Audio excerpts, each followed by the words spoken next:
네, 안녕하세요. 어라운드 오브 스튜디오입니다. 오늘은 상속이라는 거를 한번 다뤄볼 예정인데요. 만약 상속이라는 내용을 다루기 전에 생성자나 메소드에 관련돼서 제가 다뤘던 강의를 듣지 않으셨으면은 그걸 먼저 듣고서 이 강의를 듣는 것이 더 좋을 것 같습니다.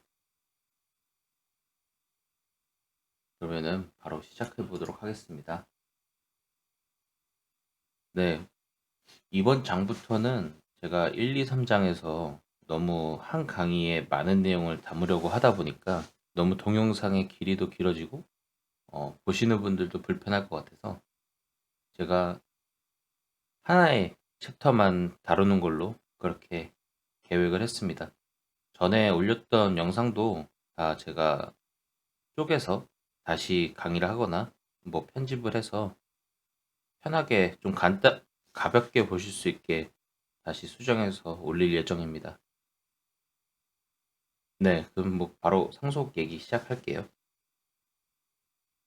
네, 그 상속이라는 개념부터 해서 선언 방법하고 코드 좀 간단하게 보고 이 강의를 마무리하도록 하겠습니다.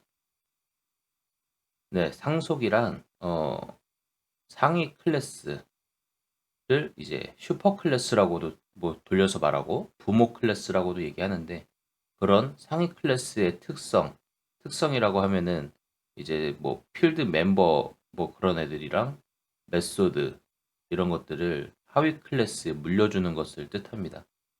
물려준다는 뜻이 좀 이제 이상하긴 한데 어, 여기서는 상속의 개념을 설명을 하다 보니까 이렇게 표현을 하게 됐고요.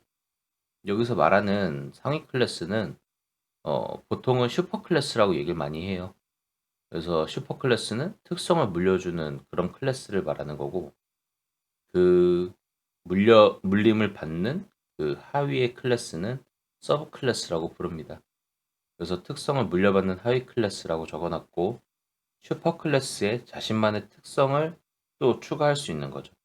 이제 그게 무슨 말이냐면은 상위 클래스가 갖고 있는 그런 특성들을 다 물려받지만 이거에 대해서 자신만의 특성을 더 추가를 해서 사용을 할 수 있다라고 보시면 될 것 같아요.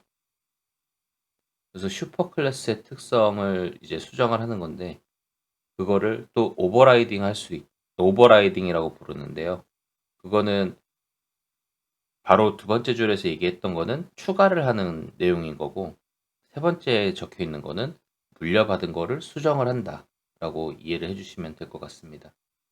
그래서 슈퍼 클래스에서 하위 클래스로 갈수록 점점 구체적이라고 하는데 이거는 뒤에 내용을 같이 보면서 이해를 해보도록 하겠습니다. 네, 상속을 통해 서브 클래스의 간결한 클래스 정의가 가능하다. 이것은 무슨 내용이냐면 위에서 이제 슈퍼 클래스에서 정의된 그런 특성들은 서브 클래스에서 별도로 또 정의를 할 필요가 없기 때문에 코드의 중복이 발생하지 않고 그만큼 간결해진다는 뜻입니다.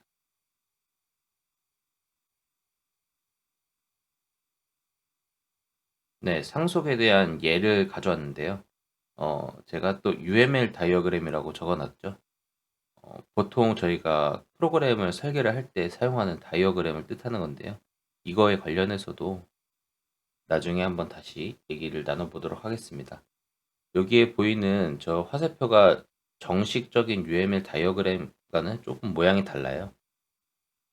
제가 PPT로만 만들었기 때문에 그런데요.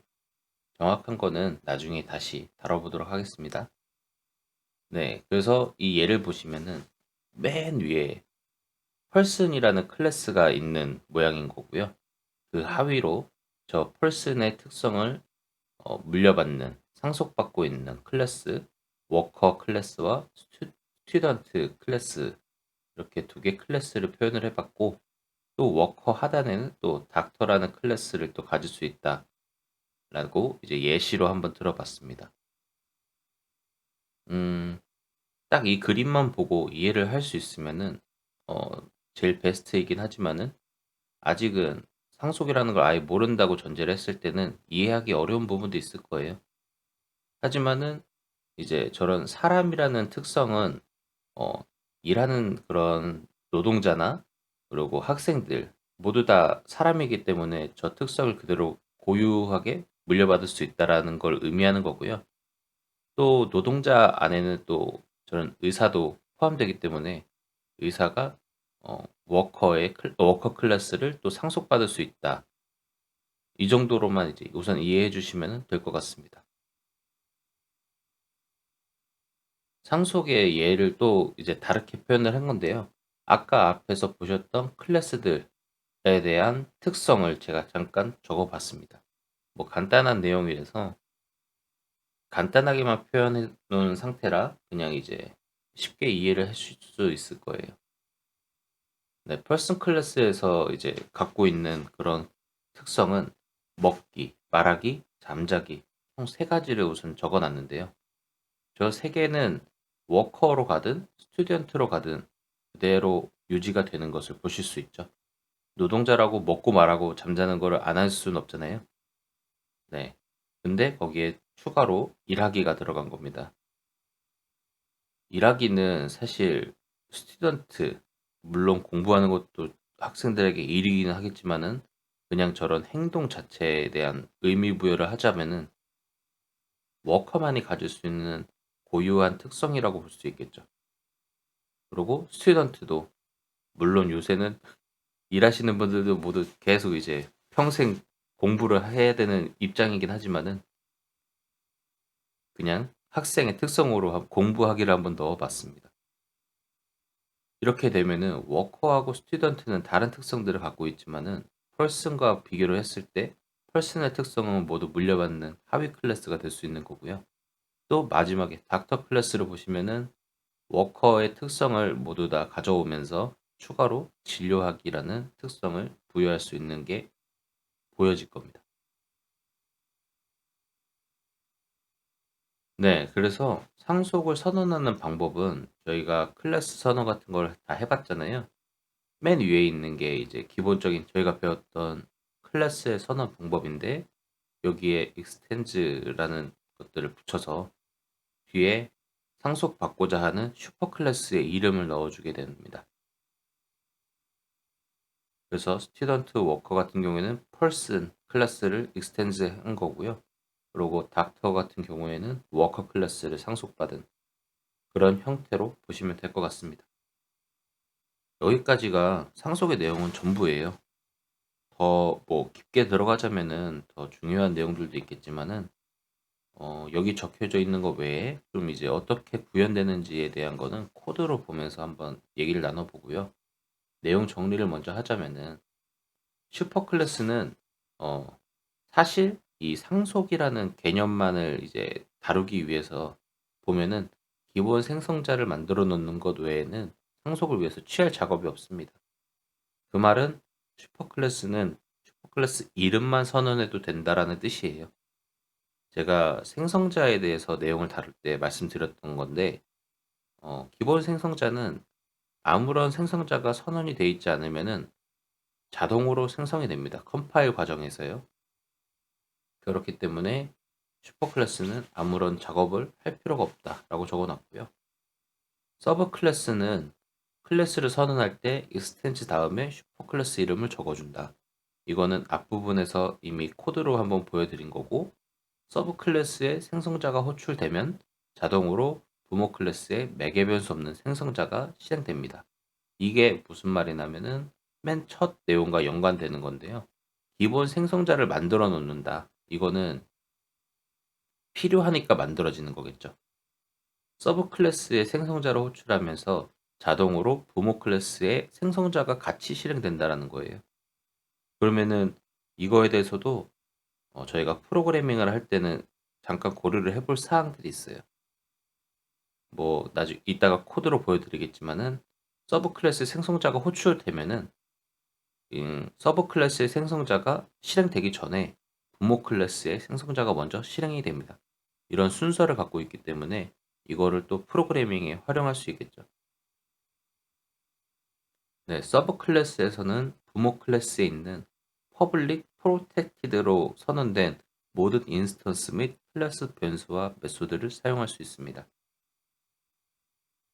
이 말은 또 뭐 잠깐 돌려 말하자면은 프라이빗으로 선언된 그런 인스턴스, 뭐 클래스의 변수, 메소드들은 어, 부모 클래스에서만 사용할 수 있는 거기 때문에 서브 클래스에서는 사용할 수 없겠다라고도 생각할 수 있겠죠. 이거는 어, 보안적인 측면도 있는 거고, 음, 재사용하면 안 되는 그런 사항들이 있기 때문에 저런 정의들을 해주는 거거든요. 그래서 저거는 또 이제 프로그래밍 설계를 할 때 주요 고려를 해야 되는 그런 사항으로 보여집니다. 네, 오늘 이론적인 내용은 여기서 마치고요. 한번 코드로 보면서 같이 얘기를 나눠보도록 하겠습니다. 보시면은 제가 inheritance라고 해서 패키지를 하나 새로 만들었습니다. 여러분한테 보여드리려고 예제 코드를 좀 가져왔는데요. 우선 간단하게 이것부터 좀 볼까요? 패키지 뭐 이거 선언됐고 그 뭐 저희가 볼 거는 이 아래부터인데요. 우선은 부모 클래스를 하나 만들어 봤습니다. 그래서 이 부모 클래스의 이제 생성자 생성자가 하나 생성되어 있고 여기 public void print name이라고 해서 또 메소드가 하나 선언이 되어 있습니다. 각각 안에는 어떤 거 한 줄을 출력하는 그런 프린트 라인이 들어가 있는 거고요. 그리고 차일드 클래스가 있는데요.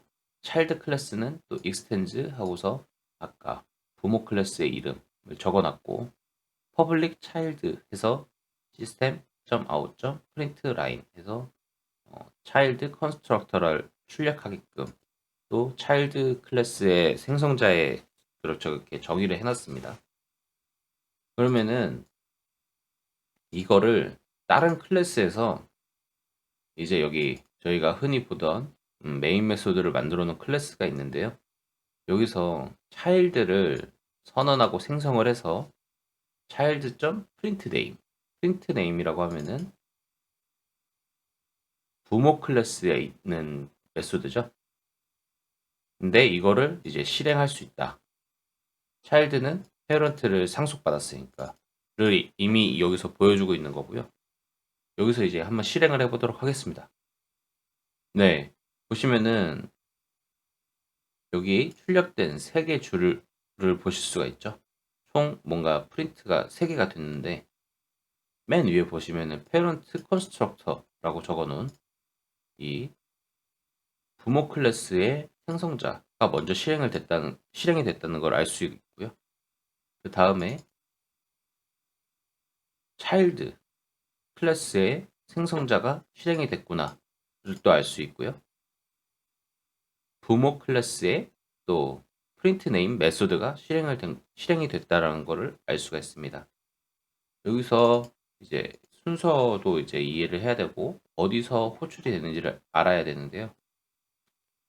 우선은 이 메소드를 한번 주석 처리를 하고 다시 실행을 해보도록 하겠습니다. 네, 보시면은 이 메소드가 호출되지 않았을 때는 2개 생성자가 호출이 되는 것을 볼 수가 있죠. 그러니까 이 위에서 이 new child라는 이 내용, 이 생성자를 호출해주는 구문인데 이 부분이 이제 호출이 되면은 자동으로 상속받고 있는 그 클래스 그리고 상속되고 있는 그 클래스들의 생성자들이 저와 같이 부모 클래스 순서로 먼저 이렇게 해서 생성자가 출력되는 걸 볼 수가 있고요.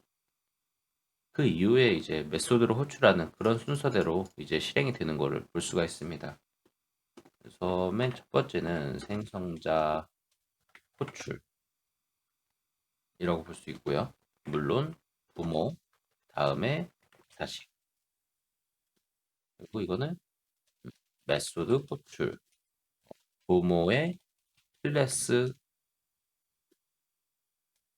안에 있는 메소드도 출력 가능.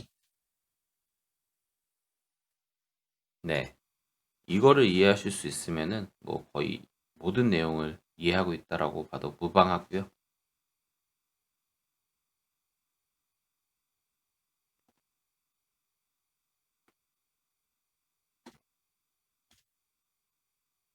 네. 갑자기 제가 좀 뚝딱뚝딱 만들었는데요. 오버라이딩 얘기를 아까 잠깐 해서 그거 관련해서 잠깐 간단하게 말씀드리려고 해요.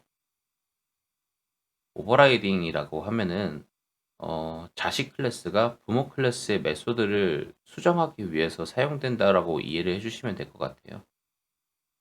그래서 무조건 이 오버라이딩 되고 있는 이 메소드는 부모 클래스에 있는 메소드만 가능하고요.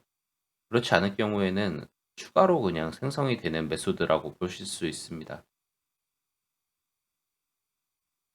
그래서 프린트 네임 아까 이 페어런트 클래스 안에 있는 메소드랑 이름이 같죠. 그래서 이렇게 오버라이딩이 된다라고 이해를 해주시면 되고요. 이랬을 때 이 슈퍼라는 게 있는데 이 슈퍼가 있고 또 디스라는 게 또 있어요. 이거는 다음 장에서 한번 다뤄보도록 하겠습니다. 그리고 요거를 보시면은 슈퍼.프린트 네임 이 부분 한번 지우고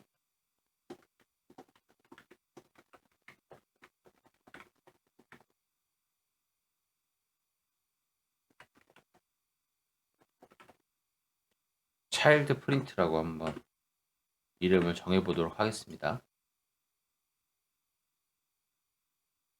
그러면은 이게 이제 어떻게 동작을 하는지 한번 보는 겁니다. 네, 이렇게 보시면은 차일드 프린트가 출력이 되는 걸 볼 수가 있죠. 이 페런트 프린트는 출력되지 않았고요. 이걸로 미루어 보면 아마 오버라이딩 된 메소드는 음, 오버라이딩을 한 그 자식 클래스의 메소드가 호출되는구나를 알 수가 있습니다. 아까 그것도 같이 보여드릴게요. 이렇게 만약에 한다면은 네, 부모의 프린트 네임을 사용하기 위해서는 이 슈퍼를 사용해야 하는구나 이렇게 이해를 하실 수가 있습니다. 이게 동일한 이름이기 때문에 구분을 해주는 구분자 역할을 해주는 거예요. 이 정도로 보시면은 상속의 내용은 거의 다 다른 거라 보시면 될 것 같습니다. 이해가 안 되시는 부분이 있으면은 꼭 댓글로 남겨주시고요. 그러면은 확인되는 대로 제가 다 답변을 드리도록 하겠습니다. 많은 분들이 궁금해하시는 부분 있으면은 그거는 따로 또 영상으로 만들어서 같이 공유를 하는 시간을 갖도록 하겠습니다. 그러면은 오늘 강의 여기까지 하고요. 어, 이 영상이 좀 도움이 되셨으면은 좋아요하고 구독 한번 눌러주시면 감사하겠습니다. 새해 복 많이 받으시고요. 네, 감사합니다.